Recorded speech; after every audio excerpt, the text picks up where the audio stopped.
Welcome to another Emerging Issues webinar. I'm your host, Andy Blancher, and I lead our Emerging Issues team here at Verisk. We've got the stars aligned today, really knowledgeable presenters and a super interesting topic to explore in data privacy. Before we pull back the curtain, allow me to begin with our policy statement. The policy of Verisk Analytics and subsidiary companies is to comply in all respects with federal and state antitrust laws. With this in mind, we want to mention that during all seminars held under our auspices, this policy prohibits discussion of certain topics. Because we want to avoid even the appearance of an antitrust violation, we go beyond the letter of the law, and we will not discuss any matter that violates the spirit of the antitrust laws or could be perceived as doing so. A copy of our policy statement on discussion in meetings can be found at verisk.com/statement. And to keep us on track, we are fortunate to have Verisk attorney Corinne Lally on the call with us. Corinne, would you like to introduce yourself?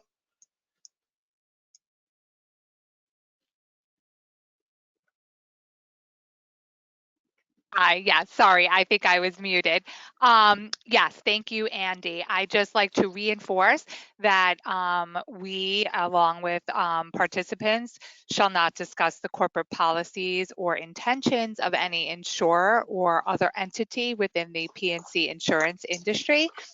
You can certainly express or feedback or ask questions without divulging a particular position of an entity within the P&C industry.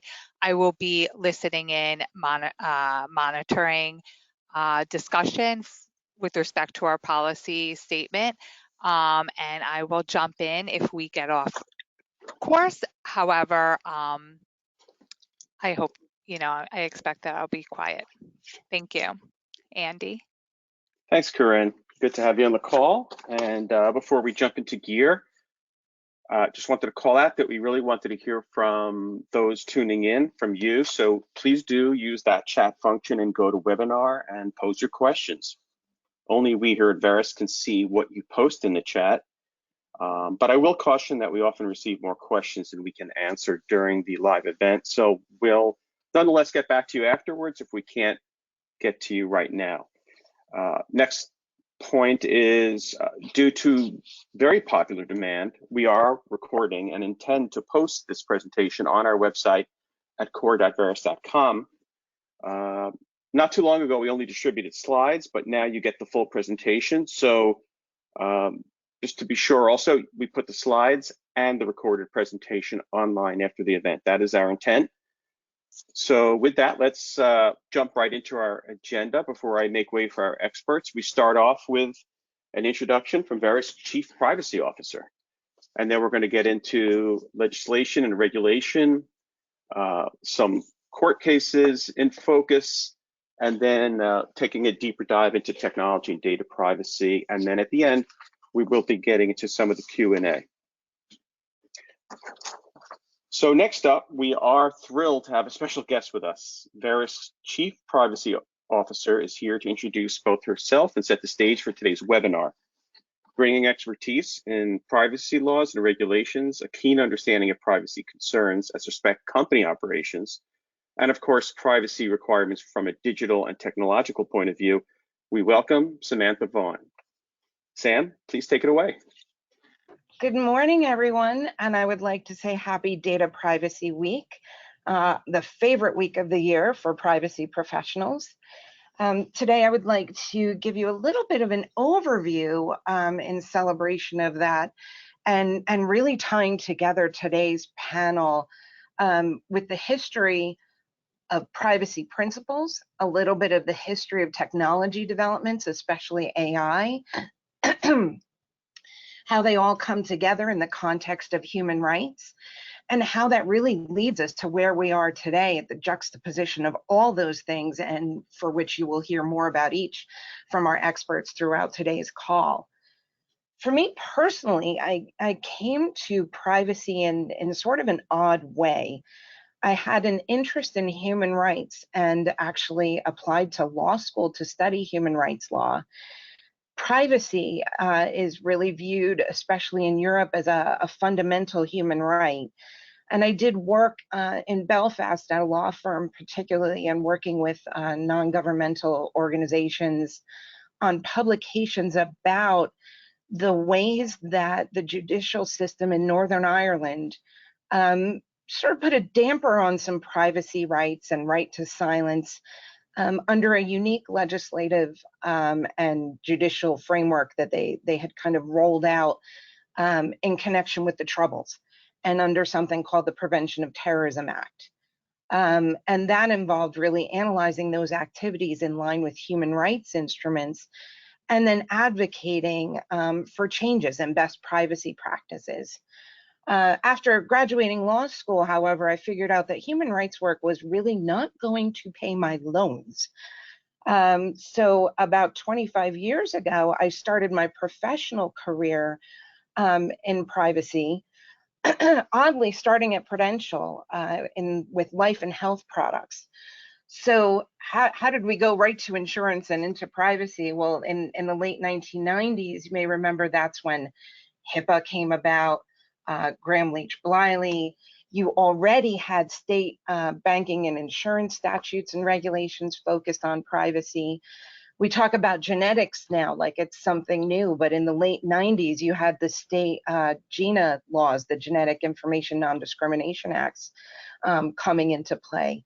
So right from the get-go, I kind of fell into insurance in a lucky way, which allowed me to help develop some of the first insurance internal real privacy policies and practices, and work on refining those practices in the context of market conduct exams, et cetera.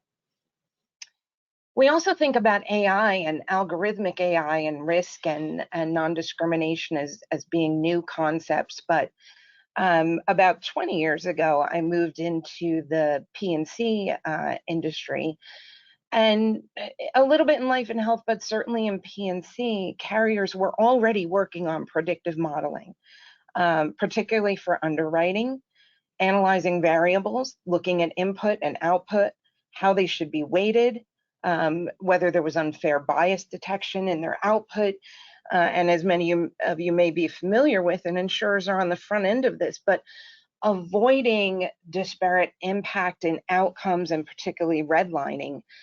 So that's something that the insurance industry has been leading on for decades now. After about 15 years in insurance, I spent almost 10 in global hospitality. And then also the last 2 years, heading up the global privacy legal function at Dell Technologies. So again, kind of working on the forefront of tech developments. And AI governance, which is now really being looked at as its own discipline. However, I'm delighted to, after that time, come back to a New Jersey headquarters and insurance. And as privacy and AI are experiencing another intense period of focus and development, to really kind of help center our practices on that at Verisk, build on what we have, and work with the experts similar to those we have on the call today. In recognition of Data Privacy Day, we wanted to set the context because we hear a lot and have heard throughout organizations in all sectors about, you know, why is the GDPR so intense? Where are these principles coming from? And it's a little bit interesting to compare kind of the EU and the US systems, but they really grew up together with technology, and these really aren't new concepts. And even the technology is not brand new, although we have fits and spurts in terms of growth and enhancements and new use cases. If you think about in the 30s and 40s, and if anyone has seen The Imitation Game, you'd be familiar with Alan Turing and the Turing test. And how do you test whether you're speaking to a computer or an individual? Now that's getting a little blurred with Gen AI, but the concept of that and the computations that still underpin our algorithmic analysis today were now 80 years ago. You had the rise of databases in the 1940s, and unfortunately, databases profiling people on their most sensitive personal characteristics were used during the Holocaust. And that is why there are distinctions between Europe and distinctions in the US, primarily on what's considered sensitive data. We see a lot of questions, especially if you have a global operation, on things like religion, ethnicity, political views. Those are all very sensitive categories in Europe, and with that history, you can see why. Interestingly, Holocaust Remembrance Day is January 27th. And it's not really a complete coincidence that Data Privacy Day is January 28th. As you've had growth in technology, you've had growth in privacy instruments that go along with it. So you had AI coming together in the 1950s, and then a growth of large-scale computing, large-scale data transfers. That came together in the early 1980s, and you saw global privacy instruments reflecting these privacy principles. The OECD had principles in 1980 talking about managing data flows, and actually the US wasn't really totally behind. You had the Department of Health, Education, and Welfare, I think in 1973, that put out fair information practice principles, which reflect the same things that you see in GDPR and other laws. But on January 28th, 1981, and there's a reason that day was chosen to open signature, but it was the first international binding treaty with privacy obligations. It was done by the Council of Europe, and it was called Convention 108. So think about all those large data rooms, et cetera, in the 80s, transferring those amounts of data. And we've really had continual development since then, a recheck and a harmonization in 2018 with GDPR. And actually, Convention 108 itself was also updated to 108 plus at that time.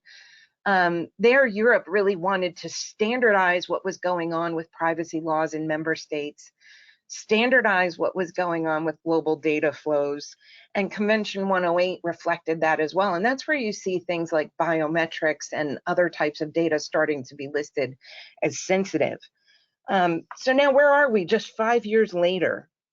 We have further advancements in Gen AI, and dramatically with Gen AI, we have more types of data even that than were available in 2018, or more widely available, like precise geolocation, 5G to be able to really transfer massive amounts of information quickly globally.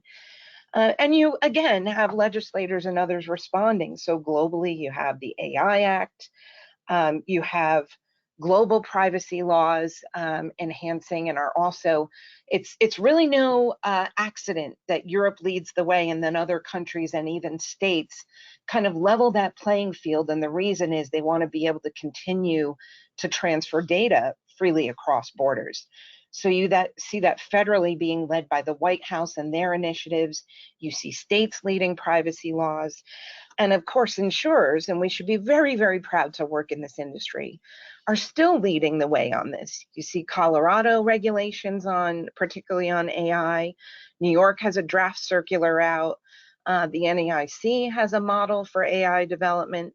So they are really keeping pace with the states. And the states are not slacking on privacy, or particularly AI. In California, there are some very detailed CCPA regs for AI on development and particularly assessments. And in the states, as far as main laws, there are about 57 pieces of AI legislation already active this year for this session. So it's a really, really interesting time to be a privacy professional, to be in this industry, and to study the risks.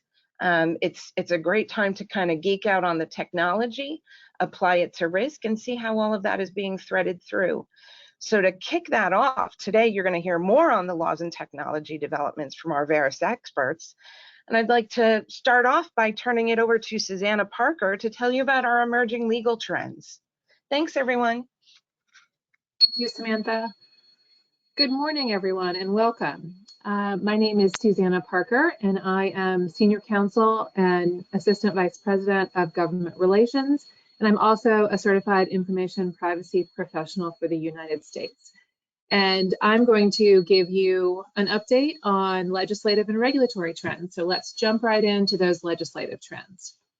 Next slide, please. In 2023, there was a significant surge in the enactment of comprehensive privacy laws throughout the US on a state-by-state basis. This means that more comprehensive state privacy laws passed in 2023 than in all the preceding 5 years. While many of the privacy laws are generally similar, the specific details and nuances of each state law will remain a concern for businesses. It is important for businesses to assess each law individually to ensure compliance and also protect consumer rights. With that many state laws passed in 2023, 2024 is destined to be the year of privacy law implementation. Despite significant discussion, the US has not yet been able to reach consensus on a federal privacy law. Given the lack of agreement, we anticipate additional states enacting privacy laws in 2024, and that patchwork quilt will continue to grow. We also expect 2024 to be a consequential year in terms of public policy seeking to address data privacy and the role of artificial intelligence, as Samantha alluded to. We've already seen an executive order from President Biden in October 2023 regarding the safe, secure, and trustworthy development and use of artificial intelligence. And I think it's safe to assume we will see significant expansion of AI policies and regulation, particularly at the state level this year. In December, the Federal Trade Commission filed a complaint and proposed settlement regarding Rite Aid's AI-based facial recognition surveillance technology. As we will remember, the FTC has been warning industry that it will use its Section 5 power against unfair and deceptive trade practices to penalize AI users that fail to take reasonable steps to prevent harm to consumers. This marks the very first time that the FTC has taken an enforcement action against a company for using AI in a biased and unfair manner. Another item of note is the remedy, wherein Rite Aid and all third parties with whom they shared covered information must delete all of Rite Aid biometric data that was processed unfairly, and any AI models or algorithms associated with such data. Industry should take note that the FTC is signaling that this level of data harm requires data deletion, and this may be a significant part of the FTC's enforcement strategy in the future. As you can see, the potential effects of the data deletion enforcement, will likely have significant impacts on business. Given the attention and growing scrutiny we are seeing at the AI and data privacy intersection, this may provide the stronger motivation necessary for a federal data privacy law here in the United States. Next slide, please. In 2023, 8 introduced bills became comprehensive privacy laws in Delaware, Florida, Indiana, Iowa, Montana, Oregon, Tennessee, and Texas. And 2 weeks ago, New Jersey passed a privacy bill to become the 13th US state to have privacy regulations in place. The interplay between existing and emerging privacy laws will be of particular interest in 2024, as we will see a lot of the more mature state privacy laws leading to increased enforcement, which will also lead, or likely lead, to increased litigation on this topic. And I believe my fellow presenters will be touching on that later in this webinar. I will provide an overview of the upcoming state data privacy laws with a highlight of the new law's applicability. Each of the comprehensive privacy laws contains exceptions that may be applicable to certain entities in the insurance industry, either based on the type of entity or the type of information or data collected, including exceptions based on applicability of HIPAA, FCRA, Gramm-Leach-Bliley, Driver's Privacy Protection, and FERPA. Let's start with Utah. Utah's Consumer Privacy Act took effect on December 31st, 2023, and applies to businesses with at least $25 million in annual revenue and either control or process personal information of 100,000 or more Utah consumers, or derives more than 50% of gross revenue from the sale of personal information of 25,000 or more Utah consumers. Next slide, please. The first privacy laws to take effect in 2024 will be Florida's Digital Bill of Rights, followed by Oregon's Consumer Privacy Act and Texas Data Privacy and Security Act. All 3 are set to take effect on July 1. On October 1, 2024, Montana's Consumer Data Privacy Act will also take effect.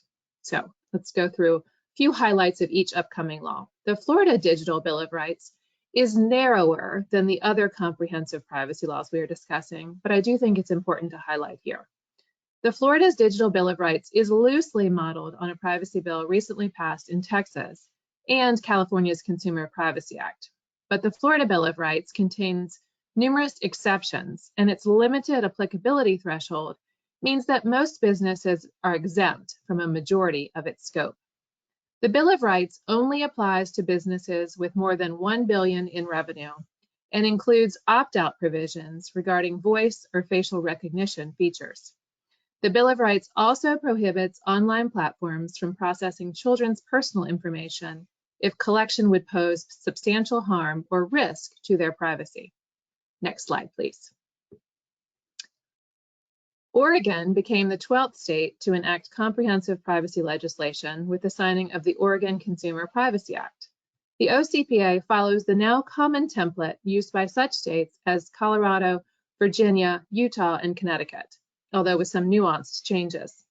Unlike many of the recently passed comprehensive privacy laws, the OCPA does not exempt nonprofit entities, but nonprofits do have an additional year until July 1st of 2025 to comply with the OCPA.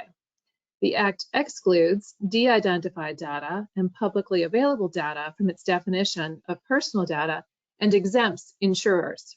Additionally, the OCPA includes expansive definitions of covered data, a narrower carve-out for HIPAA, and a right for state residents to obtain a specific list of third parties to whom controllers disclose their personal data. Next slide, please. Texas joined the rapidly growing list of U.S. states with comprehensive data privacy laws with the passage of the Texas Data Privacy and Security Act. Now, the two most populous states, California and Texas, have comprehensive privacy laws in place. The Texas Act does not have revenue thresholds or volume of data requirements, but instead applies to nearly anyone who conducts business in Texas or produces products or services consumed by Texans and who processes or engages in the sale of personal data. However, small businesses are generally exempt unless the small business engages in the selling of sensitive data, in which case it must then first obtain consumer consent before selling the sensitive data. The Texas Act also expands the definition of personal data to include any information, including that sensitive data, that is linked or reasonably linked to an identified or identifiable individual. Next slide, please. Montana's Consumer Data Privacy Act is similar to Oregon's Consumer Privacy Act, as it also does not have a revenue threshold for entities to be subject to privacy obligations. The law applies to businesses that conduct business in the state or produces products or services targeted to state residents and control or process the personal information of at least 50,000 state residents or 25,000 state residents. It applies to targeted to state residents and control or process the personal information of at least 50,000 state residents or control or process the personal information of 25,000 state residents while deriving more than 25% of its revenue from selling personal information. Most other state privacy laws apply to a business that controls or processes the personal data of 100,000 residents.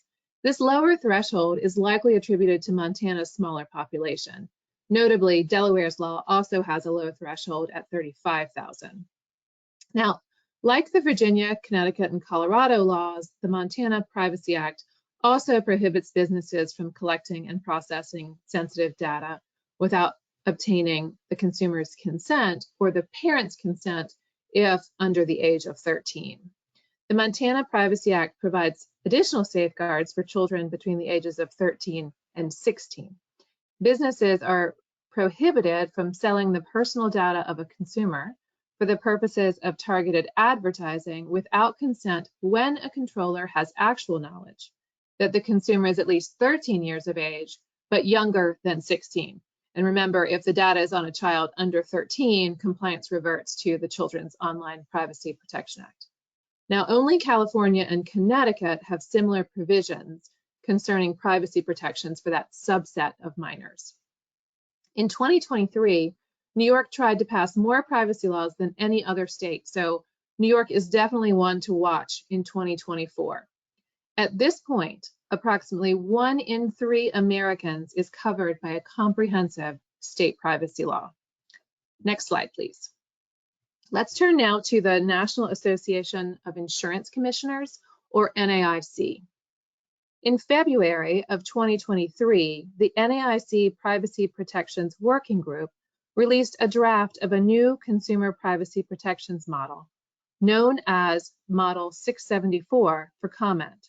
Now, Model 674 was intended to replace the nearly 40-year-old Insurance Information and Privacy Protection Model Act and the 20 or more year old Privacy of Consumer Financial and Health Information Regulation.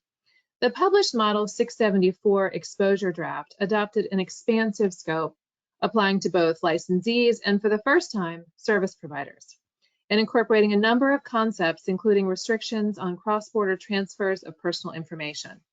And now these changes would have broad implications for the insurance industry. Verisk submitted a number of industry-specific comments regarding the carve-out for insurance support organizations, integration with existing laws, providing a fraud carve-out, removing opt-in provisions, and maintaining consistent standards with existing and contemplated state privacy laws. Let's discuss the fraud carve-out. Unlike existing law, Model 674 notably omitted a carve-out for fraud, which may negatively impact the insurance industry's ability to fight fraud. The potential deletion of claims and related information from insurance claims databases could limit, and in some cases prevent, the use of a database to detect fraud and facilitate the prompt and efficient settlement of insurance claims. The omission of a fraud carve-out could lead to an increase in undetected fraudulent activities, thereby potentially driving up insurance premiums, taxes, and costs for goods and services in the state, as well as potentially spur increased litigation. Next slide, please. Among the many services Verisk's ISO offers is their claim search database. And this, I'm bringing this up because it directly applies to that Model 674 that the NAIC published. Claim search is a comprehensive database for fighting fraud and improving claims processing. The system serves more than 93% of the property and casualty industry, as well as state workers' compensation insurance funds, self-insureds, third-party administrators, and law enforcement entities who depend and rely on the comprehensive nature of the database to assist them with their everyday functions of detecting and remediating insurance fraud. Insurance claims databases such as ClaimSearch are a key tool in the fight against insurance fraud and utilized for expediting claims processing of meritorious claims. A comprehensive all claims database can enhance capabilities for detecting suspicious claims and superior information for investigating fraudulent claims, suspicious individuals, and possible fraud rings. Effective fraud fighting helps reduce costs of the insurance system, which can ultimately result in lower premiums paid by consumers. A robust index of claims is required for the most effective, comprehensive, and efficient database. Additionally, law enforcement agencies utilize insurance claims databases to help investigate criminal fraud activities. As noted, Model 674 omitted that carve-out for fraud. Next slide, please. We anticipate that the NAIC's Insurance Consumer Privacy Protection Model Law will be back in the spotlight in 2024. While the lengthy drafting process could be abandoned because of disagreement among membership, that will not stop some states that have been supportive of the drafting process from pursuing legislation or regulation in their respective states. With all of the uncertainty, the insurance industry should still prepare for a final draft that could be adopted by state legislatures and new state privacy laws. What remains to be seen is how this will affect insurers' compliance obligations in relation to the patchwork of state data compliance laws and regulations that have been recently adopted. I'll now pass the baton to my colleague, Greg. Thank you, Susanna. That was very interesting.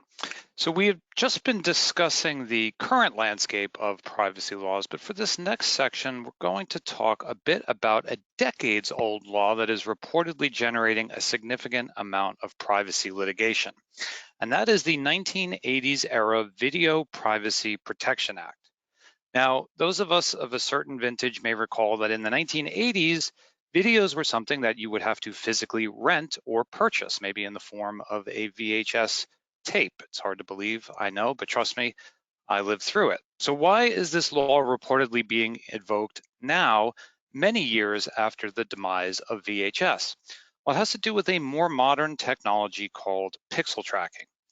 So tracking pixels are tiny bits of code that are embedded onto websites to provide information about how a person interacts with a web page. Did they click on a link? Did they watch a video? Did they fill out a form for more information? And tracking pixels can collect sensitive information. For example, they can be used to track medical purchase histories or the specifics of what an individual types into an online form. This information can be used to identify social media profiles so that an individual's web activity is linked back to their social profile. It can also be used to inform digital advertising campaigns. If you've ever searched for something online and then found ads for similar products that seem to follow you around the internet wherever you go, you can probably thank tracking pixels for that behavior. So companies with websites may install tracking pixels on them, and the data from those tracking pixels is typically sent to a third party, usually, again, a social media firm or digital advertising network. So what is the concern? Well, it appears to center around that transfer of information from the website that has the tracking pixels embedded on it to the third-party social media network or ad network that analyzes that data. But here's the catch, it's not just any website, it has to contain videos. If a website contains videos and tracking pixels, some plaintiffs have reportedly been alleging that this information transfer from the website owner to the third party constitutes a violation of the 1980s era Video Privacy Protection Act.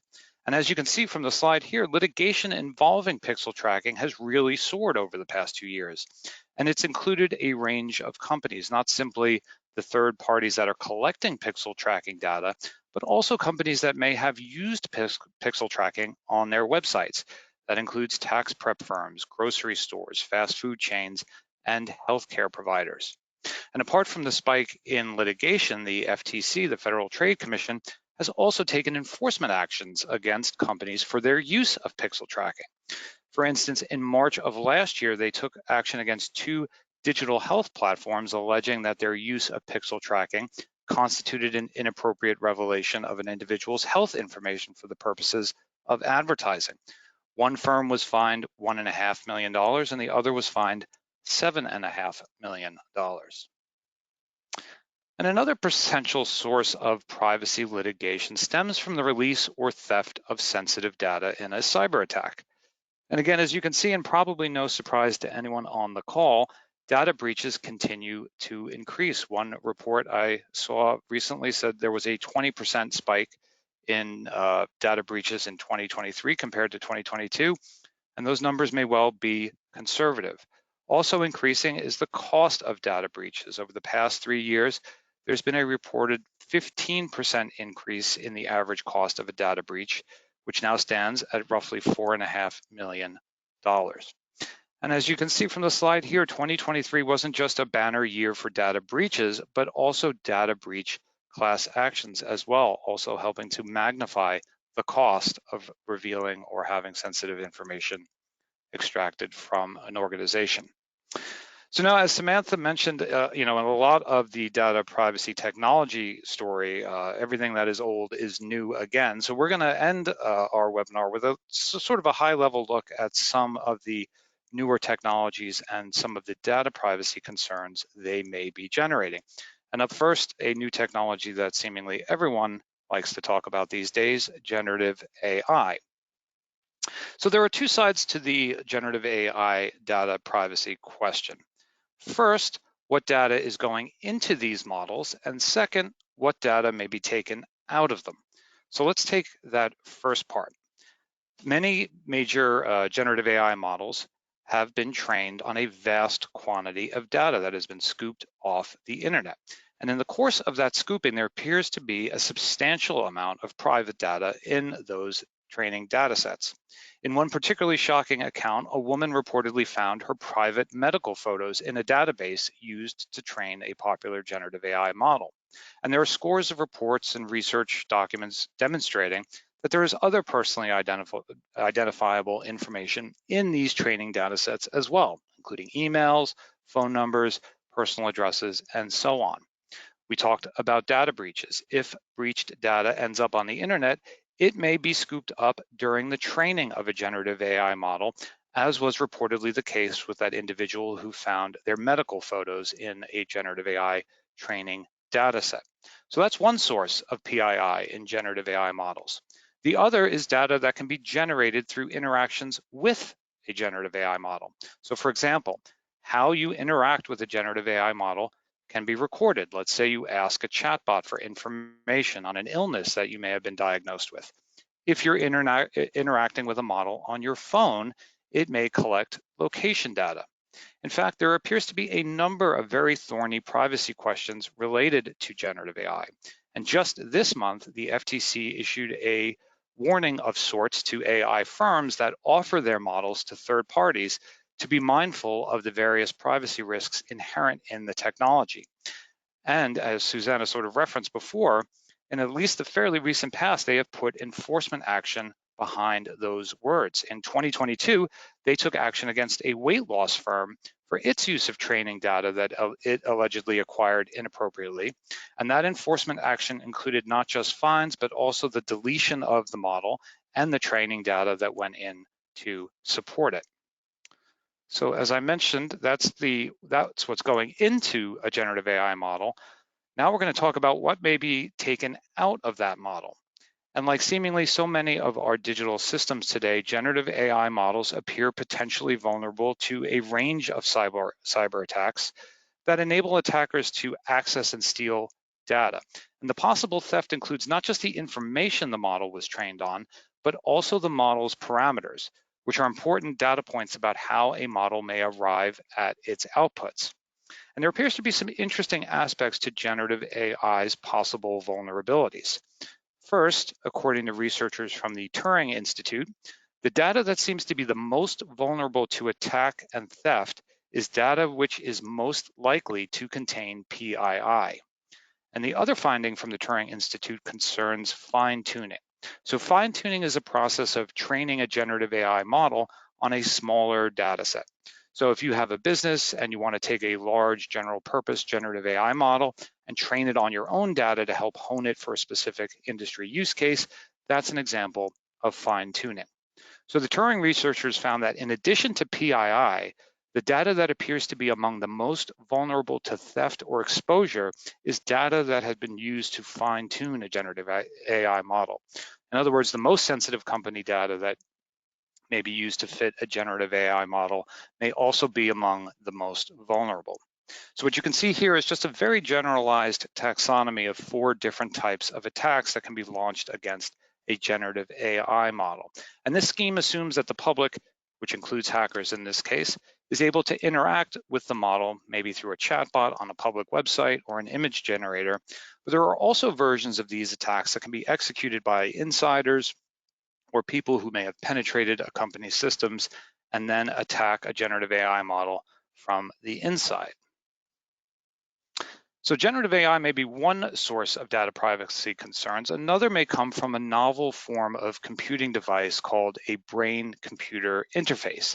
So I have a quick digression. I'm a parent. I have 2 teenage children. Those children, like many I suspect, own smartphones. And the subject of how much time they spend on those phones is a topic of very energetic discussion in my household.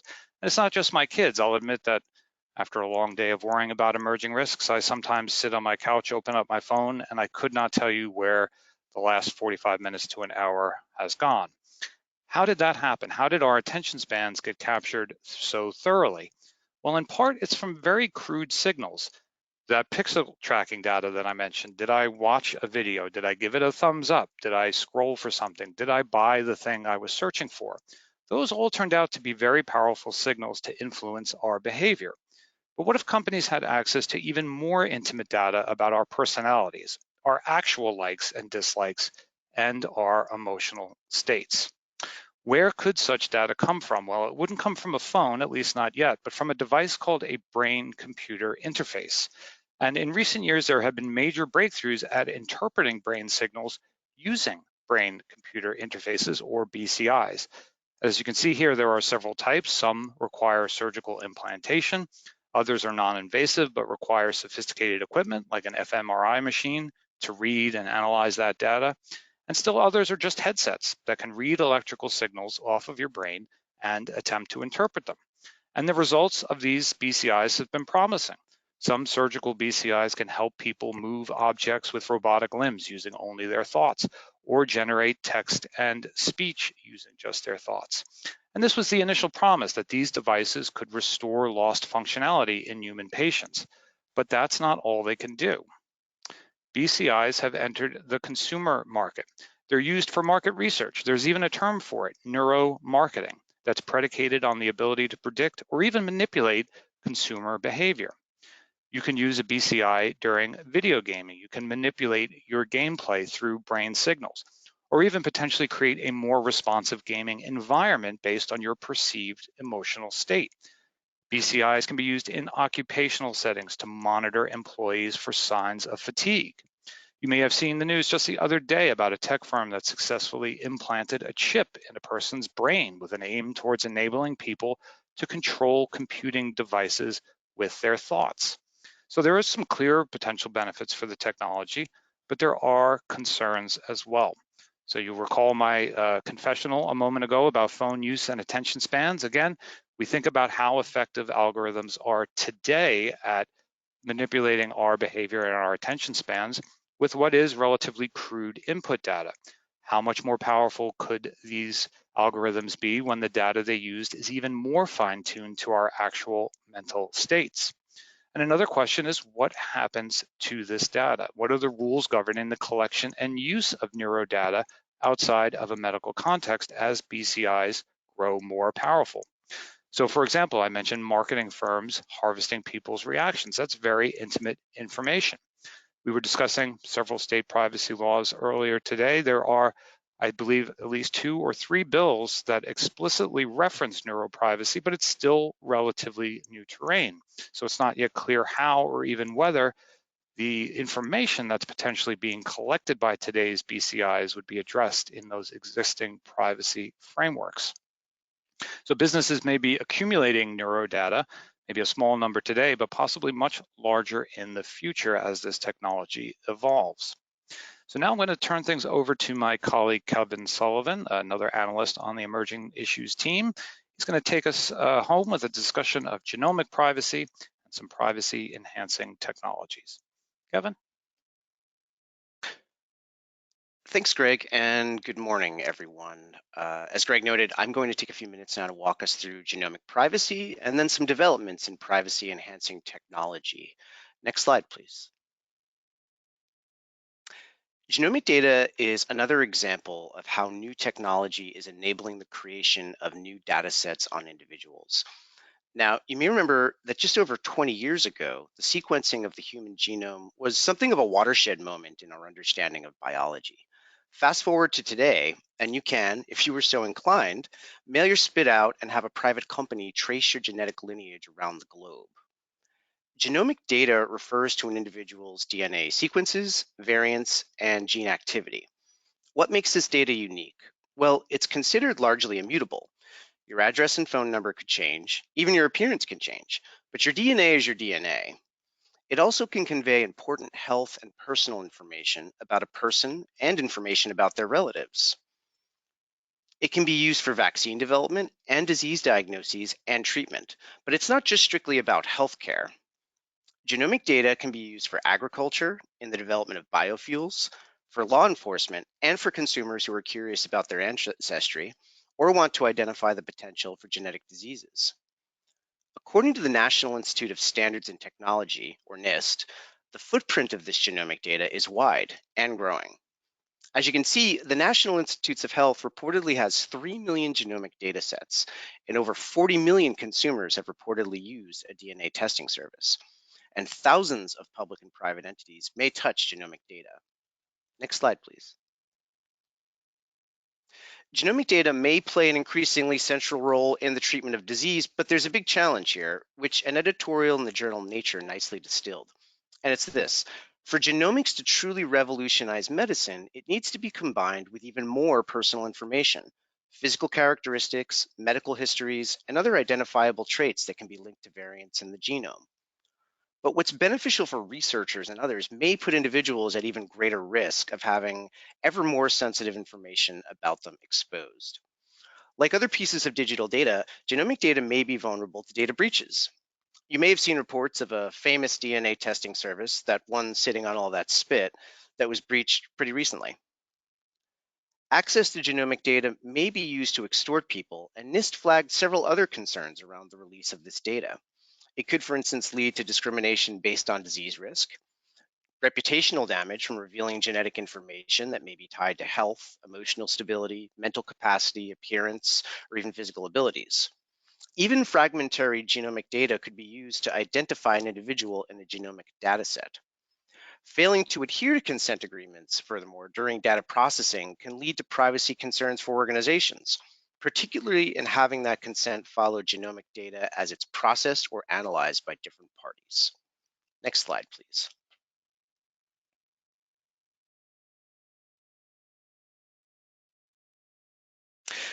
So let's close on a slightly more optimistic note by highlighting advances in technology that can in fact help preserve our privacy. Next slide, please.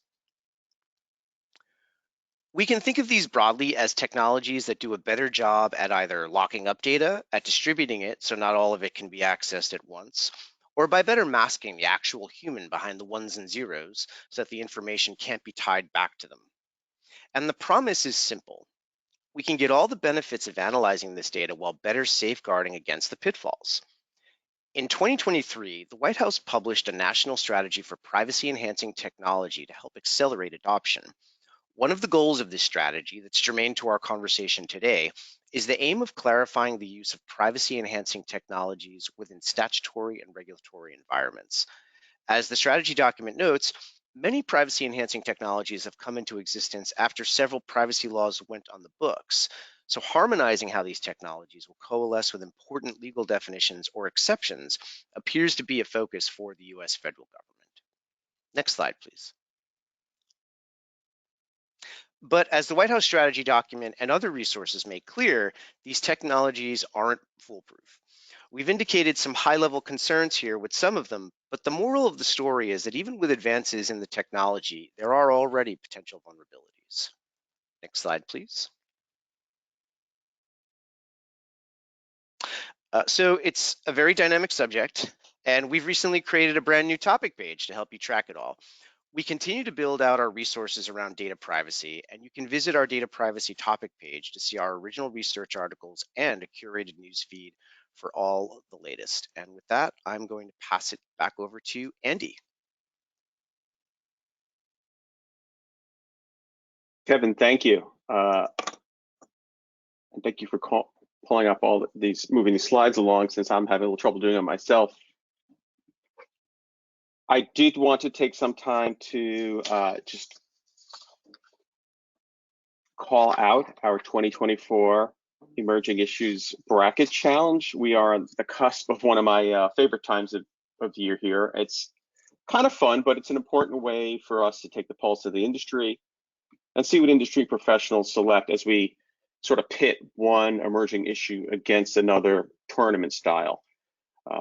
As you can see on the slide here, this is what the tournament looked like or ended up last year in 2023, with PFAS taking the prize, as it were. And, you know, where it's not clear if this is just the beginning of a kind of PFAS dynasty or if it's going to be dethroned in 2024. And really only you can decide. So please, you know, keep an eye out for this year's seeding that's coming out soon, and make your selections, make your choices, and we'll be sure to publish those results as well. And next slide, please. And last, before we get to Q&A, if you haven't checked out our public website, it's at core.veris.com. We've got the QR code up there for you as well. I strongly encourage everyone hearing my voice to check out the site. There's no logins, there's no passwords. Just slide right into immediate access to timely insights on emerging issues, all contextualized for the P&C industry. Original articles, curated news feeds, dedicated topic pages. We even got a new audio lab if you like learning by listening, and you might recognize a few voices if you tune in and listen to some of that content. So continue your journey at core.veris.com/EI. And next slide, please. And speaking of continuing your journey, if you really want to nerd out on some of the information you heard today, we continue to publish an appendix of links related to today's slides. This presentation recording is a reminder, as well as these slides will be posted on our website. That is our intent. So no need to jot anything down that you see here, but just know that this information is there for you. Moving ahead to our Q&A, and I hope Greg didn't step away too far from the mic. This is one that actually piqued my interest as well. Could you tell us a little more about BCI and neurodata? Sure, Andy. Well, one of the concerns I think that is floating around BCIs and brain-computer interfaces, again, is, I mentioned how algorithms can really harness our attention using crude inputs. And one of the things that the FTC has been warning companies about are something called dark patterns. And dark patterns are design elements, usually visual design, not exclusively, but visual design elements that are meant to trick consumers or individuals into taking an action that they may not wanted to have taken.